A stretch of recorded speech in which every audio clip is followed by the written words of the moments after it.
ಈ ವಾತಾವರಣದಲ್ಲಿ ಯಾರು ನೋಡಿದರೂ ಲೈಟಾಗಿ ಕೆಮ್ಮು ಚಳಿ ಇದ್ದೇ ಇರುತ್ತೆ. ಹಾಗಾಗಿ ಇವಾಗ ಸುಲಭವಾಗಿ ಸಿಗುವಂಥ ನಲ್ಲಿಕಾಯಿನ ಉಪಯೋಗಿಸಿ ಒಂದು ಅದ್ಭುತವಾದಂಥ ನಲ್ಲಿಕಾಯಿ ರಸಂ ಮಾಡಿ. ಈ ಸೀಸನ್ಗೆ A1 ರೆಸಿಪಿ. ಇದನ್ನ ರುಚಿಯಾಗಿ ಹದವಾಗಿ ಮಾಡೋದು ಹೇಗೆ ಅಂತ ನೋಡೋಣ. ನಾನು ಆಶಾ, ನಿಮಗೆಲ್ಲರಿಗೂ ಅಡುಗೆ ಸಾಧನಕ್ಕೆ ಸ್ವಾಗತ. ಈ ತಿಳಿಸಾರು ಮಾಡೋದಕ್ಕೆ ಮೊದಲು ನಾನು ಒಂದು 4 ಟೇಬಲ್ ಸ್ಪೂನಷ್ಟು ತೊಗರಿ ಬೇಳೆನ ತೊಗೊಂಡಿದ್ದೀನಿ. ಅದಕ್ಕೆ ಸ್ವಲ್ಪ ಅರಿಶಿನ ಪುಡಿ ಹಾಕಿದ್ದೀನಿ ನೀರಿಗೆ. ಇದನ್ನು ಕುಕ್ಕರ್ನಲ್ಲಿ 3 ರಿಂದ 4 ವಿಸಲ್ ಬೇಯಿಸಿದರೆ ಈ ರೀತಿ ಸಾಫ್ಟಾಗಿ ಮ್ಯಾಶ್ ಆಗಿ ಬೇಯುತ್ತೆ. ಈಗ ಇದನ್ನು ಸೈಡಿಗೆ ಇಡೋಣ. ನೆಕ್ಸ್ಟ್ ನಾನಿಲ್ಲಿ 3 ಬೆಟ್ಟದ ನೆಲ್ಲಿಕಾಯಿ, ಈ ಸೀಸನಲ್ಲಿ ಸುಲಭವಾಗಿ ಸಿಗುವಂಥ ನೆಲ್ಲಿಕಾಯಿನ ತೊಗೊಂಡು ಬೀಜ ತೆಗೆದುಬಿಟ್ಟು ಮೇಲ್ಗಡೆ ಸಿಪ್ಪೆ ಮಾತ್ರ ತೊಗೊಂಡಿದ್ದೀನಿ. ಅದಕ್ಕೆ ಒಂದು ಹಸಿಮೆಣಸಿಕಾಯಿ, ಸ್ವಲ್ಪ ಕರಿಬೇವಿನ ಎಲೆ, 1 ಟೀ ಸ್ಪೂನಷ್ಟು ಮೆಣಸು, ಹಾಗೆಯೇ ಫ್ರೆಶ್ ಆಗಿ ಸಿಗುವಂಥ ಅರಿಶಿನ ಒಂದು ಅರ್ಧ ಇಂಚಿನಷ್ಟು ಸಿಪ್ಪೆ ತೆಗೆದುಬಿಟ್ಟು ತೊಗೊಂಡಿದ್ದೀನಿ. ಈ ಅರಿಶಿನ ಈಗ ಆರಾಮಾಗಿ ಸಿಗುತ್ತೆ, ಸಿಕ್ಕಿದರೆ ಹಾಕಿ, ಇಲ್ಲಾಂದರೆ ಅರಿಶಿನ ಪುಡಿ ಹಾಕಿ.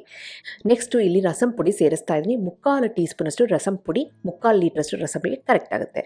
ಆಮೇಲೆ ಒಂದು ಹಿಪ್ಪಿಲಿ ಅಂತ ಸಿಗುತ್ತೆ ನೋಡಿ, ಲಾಂಗ್ ಪೆಪ್ಪರ್, ಅದನ್ನು ಸೇರಿಸ್ತಾ ಇದ್ದೀನಿ. ಇದು ಕೋಲ್ಡು, ಕಾಫು, ಜ್ವರಕ್ಕೆ ತುಂಬಾ ಒಳ್ಳೆಯದು. ಒಂದು ಮಾತ್ರ ಹಾಕಿದ್ದೀನಿ. ಇವಾಗ ನೆಕ್ಸ್ಟ್ ನಾವೇನು ಮಾಡಬೇಕು, ಇದನ್ನು ಬ್ಲೆಂಡರ್ನಲ್ಲಿ ನಾವು ತರ್ತರಿಯಾಗಿ ರುಬ್ಕೋಬೇಕಾಗುತ್ತೆ. ರುಬ್ಕೋಬೇಕಾದ್ರೆ 1 ರಿಂದ 2 ಟೇಬಲ್ ಸ್ಪೂನಷ್ಟು ನೀರನ್ನ ಹಾಕಿ ಈ ರೀತಿ ಗಟ್ಟಿಯಾಗಿ ಸ್ವಲ್ಪ ತರ್ತರಿಯಾಗಿರಬೇಕು. ಇದು ರೆಡಿಯಾಗಿದೆ. ಇವತ್ತು ನಾನು ತಿಳಿಸಾರು, ನೆಲ್ಲಿಕಾಯಿ ತಿಳಿಸಾರು ಅಥವಾ ರಸಮನ್ನು ಕಲ್ಲು ಪಾತ್ರೆಯಲ್ಲಿ ಮಾಡ್ತಾ ಇದ್ದೀನಿ. ಮೊದಲು ಕಲ್ಲು ಪಾತ್ರೆಗೆ ಬೇಯಿಸಿದಂಥ ಬೇಳೆನ ಹಾಕ್ಕೊಂಡು ಮತ್ತೆ ನಾನಿಲ್ಲಿ ಅರ್ಧ ಲೀಟ್ರಷ್ಟು ನೀರನ್ನ ಸೇರಿಸಿದ್ದೀನಿ.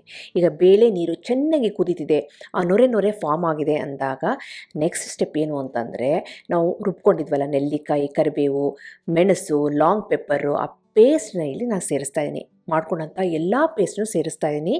3 ನೆಲ್ಲಿಕಾಯಿ ಸೇರಿಸಿದ್ದೀನಿ, 1 ಲಾಂಗ್ ಪೆಪ್ಪರು, ಒಂದು ಅರ್ಧ ಟೀ ಸ್ಪೂನಷ್ಟು ಅಥವಾ 1 ಟೀ ಸ್ಪೂನಷ್ಟು ಮೆಣಸು, ಕರಿಬೇವಿನ ಎಲೆ, ಹಸಿಮೆಣಸಿನ್ಕಾಯಿ ಎಲ್ಲನೂ ಹಾಕಿ ಈ ಸ್ಟೇಜ್ನಲ್ಲಿ ರುಚಿಗೆ ತಕ್ಕಷ್ಟು ಕಲ್ಲುಪ್ಪನ್ನು ಸೇರಿಸಿ ಇದನ್ನು ಚೆನ್ನಾಗಿ ಕುದಿಸ್ಬೇಕಾಗತ್ತೆ. ಒಂದು 3 ರಿಂದ 4 ನಿಮಿಷ ಲೋ ಫ್ಲೇಮಲ್ಲಿ ಕುದಿಸಿದ್ರೆ ಸಾಕು. ಕಲ್ಲು ಪಾತ್ರೆಯಲ್ಲಿ ರಸಮ್ಮು, ತಿಳಿಸಾರು ಮಾಡಿದ್ರೆ ಅದ್ಭುತವಾದ ಟೇಸ್ಟ್ ಬರುತ್ತೆ. ಟ್ರೈ ಮಾಡಿ. ಈಗ ಇದಕ್ಕೆ ಒಂದು ಹಿಡಿಯಷ್ಟು ಕೊತ್ತಂಬರಿ ಎಲೆಯನ್ನು ಹಾಕಿ ಅದನ್ನು ಸಹ ಕುದಿಸ್ತಾ ಇದ್ದೀನಿ. 3 ರಿಂದ 4 ನಿಮಿಷ ಚೆನ್ನಾಗಿ ಕುದ್ಮೇಲೆ ಒಂದು ಸಿಂಪಲ್ಲಾಗಿ ಒಗ್ಗರಣೆ ಹಾಕೋಣ. ತುಪ್ಪ, ಸಾಸಿವೆ, ಸ್ವಲ್ಪ ಉದ್ದಿನ ಬೇಳೆ ಹಾಕ್ತಾಯಿದ್ದೀನಿ, ಕೆಂಪು ಮೆಣಸಿನ್ಕಾಯಿನ ಸೇರಿಸಿದ್ದೀನಿ. ಹಾಗೆಯೇ ಸ್ವಲ್ಪ ಇಂಗಿನ ಪುಡಿ ಹಾಕಿ ಸ್ವಲ್ಪ ಕರಿಬೇವಿನ ಎಲೆನ ಹಾಕಿದರೆ ಸಿಂಪಲ್ ಆದಂಥ ಒಗ್ಗರಣೆ ರೆಡಿ. ಈ ಬಿಸಿ ಬಿಸಿಯಾದಂಥ ಒಗ್ಗರಣೆನ ಆ ಕುದಿತಿರೋಂಥ ತಿಳಿಸಾರು, ನೆಲ್ಲಿಕಾಯಿ ತಿಳಿಸಾರು ಮೇಲೆ ಹಾಕಿದರೆ ರುಚಿಯಾದಂಥ ಆರೋಗ್ಯಕರವಾದಂಥ ಸೀಸನ್ ಸ್ಪೆಷಲ್ ನೆಲ್ಲಿಕಾಯಿ ರಸಂ ರೆಡಿ. ಇದನ್ನು ರಸಮ್ಮಾಗಿ ಅನ್ನಕ್ಕೆ ಹಾಕ್ಕೊಂಡು ತಿನ್ಬೋದು, ಹಾಗೆಯೇ ಸೂಪ್ ಥರ ಕುಡಿಬೋದು.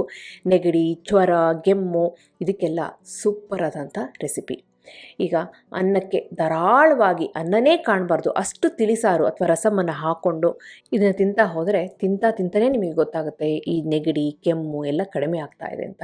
ಈ ರೆಸಿಪಿನ ನೀವು ಟ್ರೈ ಮಾಡಿ ಹೇಗೆ ಬಂತು ಅಂತ ನಾನು ಕಮೆಂಟ್ ಸೆಕ್ಷನ್ ದಯವಿಟ್ಟು ತಿಳಿಸಿ. ಹಾಗೆ ನೀವಿನ್ನು ಅಡುಗೆ ಸಾಧನಕ್ಕೆ ಸಬ್ಸ್ಕ್ರೈಬ್ ಆಗಿಲ್ಲ ಅಂದರೆ ತಡೆ ಯಾಕೆ, ಈಗಲೇ ಸಬ್ಸ್ಕ್ರೈಬ್ ಆಗಿ ಪಕ್ಕದಲ್ಲಿರುವ ಬೆಲ್ ಬಟನ್ ಕೂಡ ಟಚ್ ಮಾಡಿ. ನಿಮಗೆ ವಿಡಿಯೋ ಇಷ್ಟ ಆಯಿತು ಅಂದರೆ ಲೈಕ್ ಬಟನ್ನ ಕ್ಲಿಕ್ ಮಾಡಿ, ಫ್ರೆಂಡ್ಸ್ ಆ್ಯಂಡ್ ಫ್ಯಾಮಿಲಿ ಜೊತೆ ಶೇರ್ ಮಾಡಿ, ವಾಟ್ಸಪ್ಪಲ್ಲಿ ಶೇರ್ ಮಾಡಿ. ಮತ್ತೊಂದು ಇಂಟ್ರೆಸ್ಟಿಂಗ್ ರೆಸಿಪಿಯೊಂದಿಗೆ ಭೇಟಿ ಆಗ್ತೀನಿ. ಅಲ್ಲಿವರೆಗೆ thank you, bye bye, see you.